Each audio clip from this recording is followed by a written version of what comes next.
समझाऊंगी। क्यों? क्योंकि कुछ बच्चों का मेरे पास कमेंट आया था कि मैडम वे आंखें तो हमको समझ में आ गया है, लेकिन आप एक बार हमें गजल फिर से समझा दीजिए। इसलिए मैं आप लोगों को, सभी बच्चों को गजल के सरलाट फिर से समझा रही हूँ। आप फिर से मैं 2 पंक्ति पढ़ूंगी, उसके मीनिंग बताऊंगी, फिर आपको सरलाट समझाऊंगी। गजल, दुष्यंत कुमार ने क्या किया है?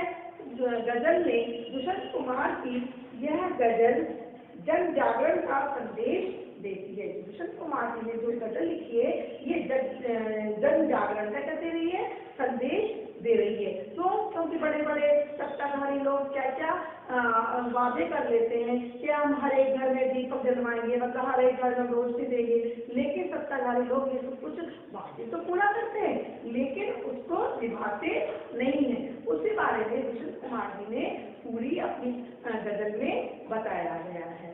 मैं आपको 4 पंक्ति पढ़ती हूँ और फिर उसके सरलाट आपको समझाती हूँ।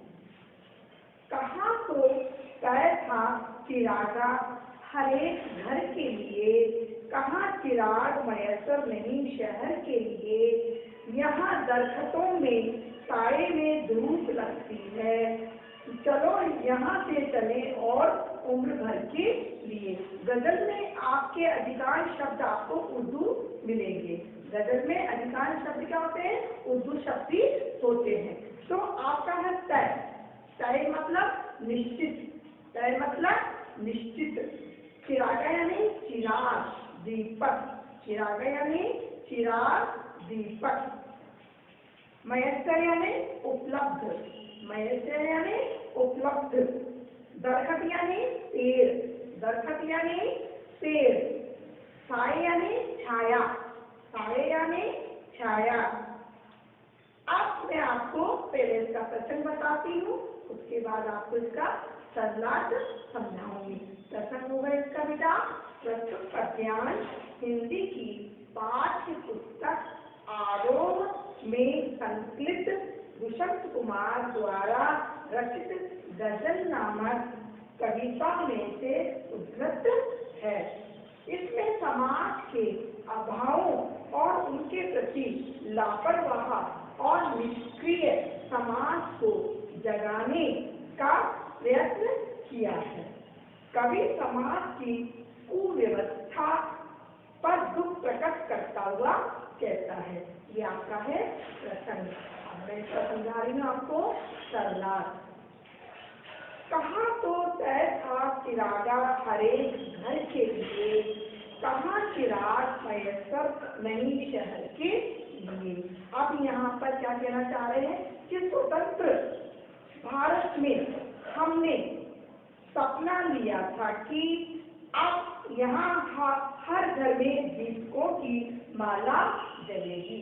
जब हमारा देश स्वतंत्र हुआ था उस समय बड़े बड़े लोगों ने, बड़े बड़े सत्ताधारी लोगों ने क्या किया था?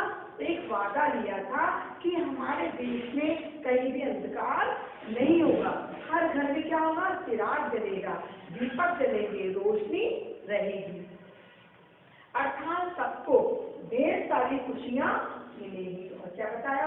क्या वादा किया था कि हर एक घर में ढेर सारी क्या देंगे? हम खुशियां देंगे। किंतु हुआ इसके विपरीत, लेकिन इसके क्या हो गया? इसके उल्टा हो गया। यहाँ दरख्तों के साए में धूप लगती है, चलो यहाँ से चले और उम्र भर के लिए। अब क्या हुआ? हमारा केवल असफलता ही प्राप्त हुई, कोई घर में न रोशनी मिली न अंधकार दूर हो सका। तो अब क्या कहना चाह रहा है कवि? केवल हमारे जीवन में तो असफलता ही असफलता प्राप्त हुई।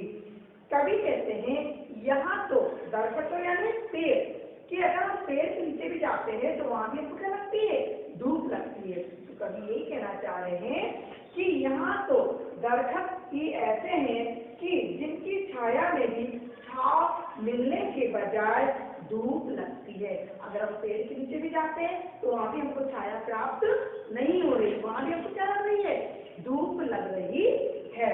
अर्थात यहाँ की शासन व्यवस्था और शासक ऐसे हैं कि उनके आश्रय में रहकर कोई सुख चैन नहीं है। यहाँ की शासन व्यवस्था इतनी डगमगा गई है कि वहाँ भी हमको कोई चैन नहीं मिल रहा, बल्कि कष्टी कष्ट हमारे जीवन में क्या हो रहा है, सफलता की जगह क्या मिल रहा है, हमको कष्टी कष्ट प्राप्त हो रहे हैं।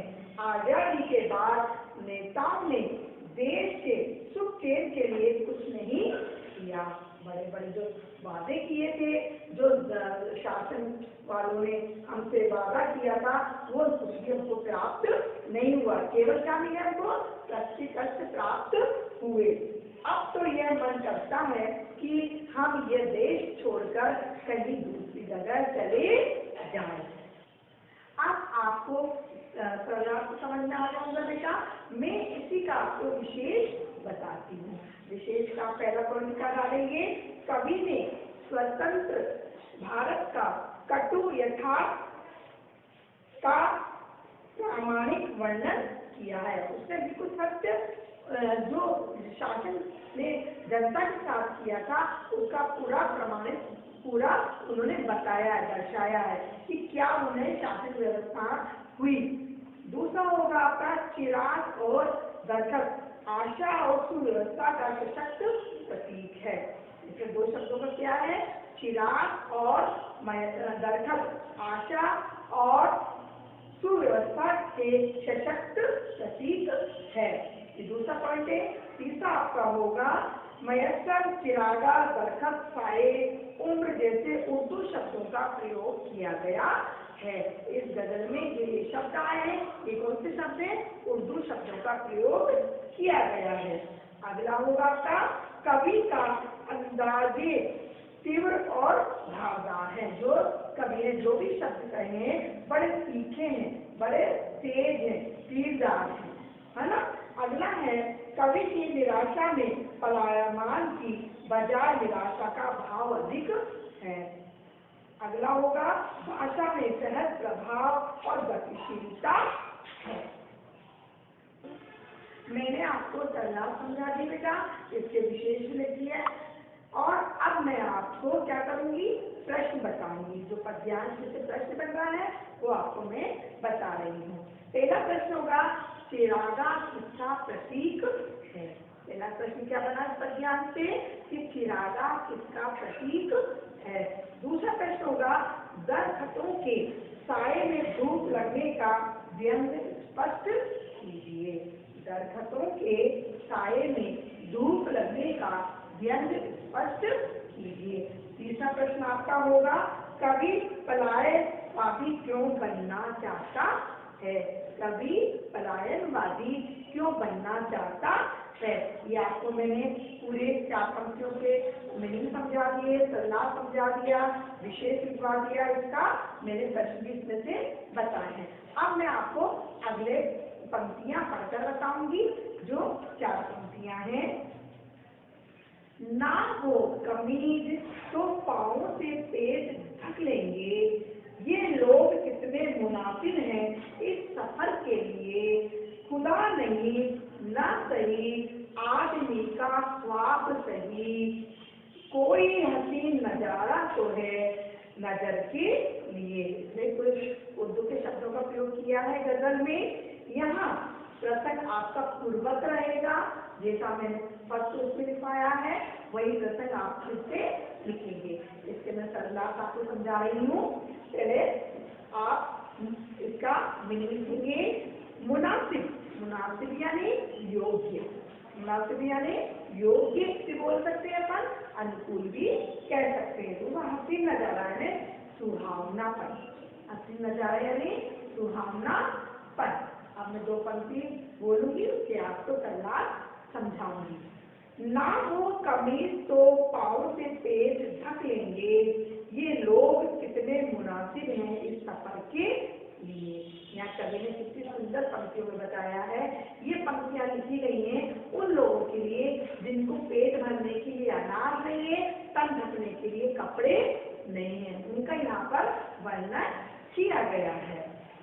भारत के लोग इतने दीनहीन और दबे कुचले हैं कि वे कभी अपने अभाव का रोना नहीं रोते। वो कितनी परेशानियां हो, कुछ भी उसको सहन करते हैं, लेकिन दूसरों के सामने व्यक्त नहीं करते, दूसरों के सामने अपना कष्ट नहीं बताते, ना रोते हैं। उन्हें पहनने के लिए कमीज ना मिले तो अधिकारियों के लिए संघर्ष नहीं करते। अगर उनको तन ढकने के लिए कपड़ा न मिले, कमीज न मिले, तो भी वो अधिकारियों के पास जाकर कोई शिकायत नहीं करते, बल्कि वे अपने पाँव को सिकोड़ कर अपना पेट ढकने की कोशिश करते हैं। आपने देखा होगा स्टेशन पर, प्लेटफॉर्म वगैरह पर कि गरीब लोग अपना ऐसे उड़कर सोए रहते हैं, उनके तन पर कपड़ा नहीं होता, लेकिन वो अपने घुटनों को ही अपने पेट से लगाकर ऐसे झुक कर सोए रहते हैं। आपने देखा होगा गरीब लोगों को प्लेटफॉर्म पर या जहाँ पर सड़क के किनारे पर, उसी का यहाँ पर वर्णन किया गया है। खुदा नहीं ना सही आदमी का ख्वाब सही, कोई हसीन नजारा तो है नजर की लिए। आप कवि क्या कहना चाह रहे हैं? ये भारतीय जन खुदा को भी इसलिए मानते हैं ताकि उनके सामने व्यक्त गुजारने के लिए कोई मनमोहक नजारा रहे। भारतीय लोग क्या करते हैं? इसलिए मानते हैं कि उनके आंखों के सामने मनमोहक नजारा हमेशा बना रहे। धार्मिक लोगों का भगवान भी सच नहीं है। जो क्या करते हैं? यहाँ के धार्मिक लोगों का भगवान भी सच नहीं। यहाँ पर बहुत पूजा पाठ करते, कुछ करते हैं, लेकिन अपना काम समुद्र विश्वास भी नहीं करते। यह उनके सपनों का संसार है। ये सब क्या है? एक सपना है, एक केवल मात्र सपनों का ही संसार है। उनका खुदा पर रच भर भी विश्वास नहीं है। वो खुदा पर भी थोड़ा सा भी विश्वास नहीं करते, रच भर भी विश्वास नहीं करते। क्यों नहीं करते? क्योंकि इतना करने के बाद भी उनके पास आज कुछ भी नहीं है। आप इसका विशेष लिखेंगे, पहला पॉइंट डालेंगे, कवि ने भारतीयों की दबी कुचली आवाज पर कटाक्ष किया है। पहला पॉइंट क्या बनता है? कि कवि ने भारतीयों की दबी कुचली आवाज पर कटाक्ष किया है। यहाँ की धार्मिकता यथार्थ से मुंह चुराने का एक साधन है। इस यथार्थ का मार्मिक अंकन हुआ है। ये पहला पॉइंट हुआ। दूसरा आपका होगा, पाँव से पेट ढकने का बिंब अत्यंत मनोहारी बन पड़ा है। तीसरा होगा, दुष्यंत कुमार गजलों के लिए जाने माने जाते हैं। जो दुष्यंत कुमार है, उन्होंने बहुत सी अच्छी अच्छी गजलें लिखी हैं और गाई हैं, तो गजलों के लिए बहुत जाने माने जाते हैं। यही उनकी गजल लेखन कला का सुंदर उदाहरण प्रस्तुत किया है। उर्दू शब्दावली का स्वाभाविक प्रयोग हुआ है। गजल में क्या होता है? अधिकांश उर्दू शब्दों का ही प्रयोग किया जाता है। आपको इसके सलाह समझ में आ जाओगे बेटा। इसी पद्यांश में से आपको मैं पहला प्रश्न बोल रही हूँ, पाँव से पेट ढक लेने वाले लोगों के माध्यम से किन पर व्यंग किया गया है? पहला प्रश्न आपका क्या हुआ? पाँव से पेट ढक लेने वालों के माध्यम से किस पर व्यंग किया गया है? ये पहला प्रश्न बनता है। दूसरा प्रश्न आपका होगा, इस पद्यांश में किस प्रकार के लोगों पर व्यंग है? इस पद्यांश में किस प्रकार के लोगों पर व्यंग किया गया है? तीसरा प्रश्न होगा, कवि के अनुसार लोग खुदा के अस्तित्व के बारे में क्या सोचते हैं? ये आपके 3 प्रश्न हो गए हैं। अब मैं आपको अगली पंक्तियां पढ़ूंगी, 2 पंक्ति पढ़ूंगी, फिर उसका संलास आपको समझाऊंगी। प्रश्न आपका रहेगा पूर्व वर्ग, ठीक है? और इसके क्वेश्चन मैं आपको इकट्ठे लिखवा दूंगी। पहला है, वे मुतमईन है कि पत्थर पिघल नहीं सकता, वे बेकरार हूँ आवाज में असर के लिए। अब इसका संलास है बेटा, समाज का शोषित पीड़ित वर्ग पूरी तरह ये विश्वास किए बैठा है कि सत्ताधारी लोगों के दिल पत्थर के हैं। समाज के लोग ये विश्वास कर बैठे हैं, जो हमारे सत्ताधारी लोग हैं, जो शासन करने वाले हैं, नेता लोगों के लिए कहा गया है कि उनके दिल क्या है, पत्थर के हैं, उनके दिल कभी भी पिघल नहीं सकते, उनमें कोई दया, सहानुभूति या संवेदना नहीं है। जो सत्ताधारी लोग हैं उनके मन में न कोई दया की भावना है, न कोई सहानुभूति है और न ही उनके अंदर संवेदना है। उनके दिल तो क्या है, पत्थर जैसे बन गए हैं। परंतु मेरा विश्वास है कि आवाज में असर हो तो सत्ताधारी भी पिघल जाएंगे। अगर हम दृढ़ आवाज रखेंगे, एक आवाज उठाएंगे तो सत्ताधारियों के क्या होंगे, दिल भी पिघल सकते हैं। इसलिए मैं दुखियों, पीड़ितों की आवाज में असर करने की कोशिश कर रहा हूँ। क्या कह रहा है कवि कि जो पीड़ित है, दुखी है, मैं उनकी मन में क्या कर रहा हूँ, आवाज उठाना चाह रहा हूँ, मैं उनके आवाज में असर करने की कोशिश कर रहा हूँ। ये दो पंक्ति का अर्थ हुआ। अब आपको मैं अभी दो पंक्ति पढ़ रही हूँ, फिर उससे भी आपको संलाप समझाऊंगी। तेरा निजाम है सिले जुबान शायर की, ये एहतियात जरूर है इस बहर के लिए। इन दो पंक्ति का भी मैं आपको संलाप बता रही हूँ कि तेरा निजाम है सिले जुबान शायर की, ये एहतियात जरूर है इस बहर के लिए। अब मैं इसका संलाप आपको समझाऊंगी कि सत्ताधारियों की शासन व्यवस्था तभी सुरक्षित रहती है जबकि शायर लोग चुप रहे। सत्ताधारी कभी शांत रहेंगे जब तक शायर लोग चुप रहेंगे, वे व्यवस्था के विरुद्ध आवाज ना उठाएं। वो भी क्या चाहते हैं सत्ताधारी लोग कि हमारे विरोध में कोई भी आवाज ना उठाए, सब क्या करें, हम कैसा अपना काम करें, सब कुछ चुप रहे, वो यही चाहते हैं। उनके शासन के लिए यह सावधानी जरूरी भी है, परंतु दूसरी ओर हमें भी जमाने में उचित बदलाव लाने के लिए अपनी आवाज को बुलंद किए रखना है। अगर हम अपनी आवाज में बुलंद नहीं रखेंगे, अपनी आवाज बुलंद नहीं रखेंगे तो हमारी बात कौन सुनेगा। शासन के लोग सिर्फ अपने मन की ही सब कुछ करते रहेंगे। इसलिए इसमें कवि ने बोला है कि आवाज उठाना भी बहुत जरूरी है। अगली पंक्ति में पढ़ रही हूँ, जिए तो अपने बगीचे में गुलमोहर के तले, मरे तो गेर की गलियों में गुलमोहर के लिए। इसका मैं आपको अर्थ समझा रही हूँ। हमारा यही धर्म बनता है कि अगर हम अपने बगीचे में जिए तो इसी गुलमोहर के लिए जिए। कभी क्या कहना चाह रहा है कि अगर हमारा धर्म क्या बनता है, अगर हम जीना चाहते हैं तो अपने बगीचे में ही गुलमोहर की तरह जिए, और मरे तो गेर की गलियों में मरे तो भी इस गुलमोहर के लिए ही मरे। अगर हम मरना भी चाहते हैं दूसरे लोगों की गलियों में तो भी गुलमोहर की तरह ही मरे। आशा ये कि समाज कल्याण ही हमारा धर्म है। इस पंक्ति का आशय क्या निकलता है कि समाज कल्याण ही हमारा धर्म है। हम इसी के लिए जिएंगे और इसी के लिए मरेंगे। हमारा एक ही कर्तव्य है कि हमें जीना भी है तो इसी के लिए जीना है, और मरना भी है तो इसी के लिए मरना है। अब इसका आप विशेष लिखेंगे। विशेष आपका पहला होगा, कवि का प्रकृतिवादी दृष्टिकोण प्रकट हुआ है। कवि का प्रकृतिवादी दृष्टिकोण प्रकट हुआ है। वह सामाजिक क्रांति के लिए व्यग्र है। कवि क्या है, सामाजिक क्रांति के लिए व्यग्र है। उसे विश्वास है कि जन आंदोलन से हर परिवर्तन संभव है।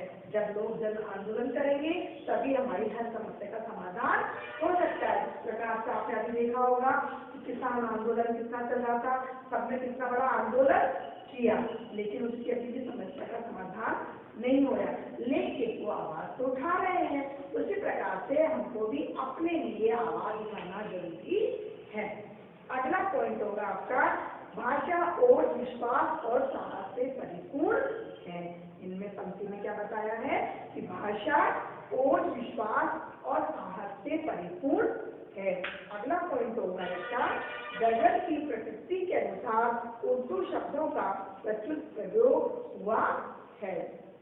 अगला होगा, मैं और तू की शैली भी मार्मिक बन पड़ी है। अगला पॉइंट क्या है, मैं और तू की शैली भी मार्मिक बन पड़ी है। गुलमोहर प्रतीक का प्रभावी प्रयोग हुआ है।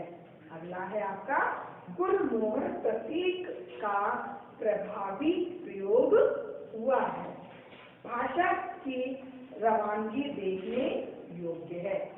भाषा की रवानगी देखने योग्य है। घेर की गलियों में मरने का बिंब प्रभावशाली है। घेर की गलियों में मरने का बिंब प्रभावशाली है। अब इसका पहला प्रश्न होगा आपका, भाषा भारत के लोग किस विश्वास पर अधिक हैं। पहला प्रश्न क्या है इसका, भारत के लोग किस विश्वास पर अधिक हैं। दूसरा प्रश्न आपका होगा, कवि अपनी आवाज द्वारा क्या परिवर्तन चाहता है। कवि अपनी आवाज द्वारा क्या परिवर्तन चाहता है। अगला प्रश्न आपका होगा, कवि के जीवन का अंतिम लक्ष्य क्या है। आपको ये पूरा गजल, सरलार, मीनिंग, विशेष सब समझ में आ गया होगा बेटा। आप लोगों ने ही मेरे को कमेंट लिख के दिया था कि मैडम एक बार आप मेरे को फिर से गजल समझा दीजिए। मैंने आपको फिर से गजल समझा दी है। ऐसा मेरे को प्रतीत होता है कि आप सबको समझ में आया होगा। ठीक है, धन्यवाद।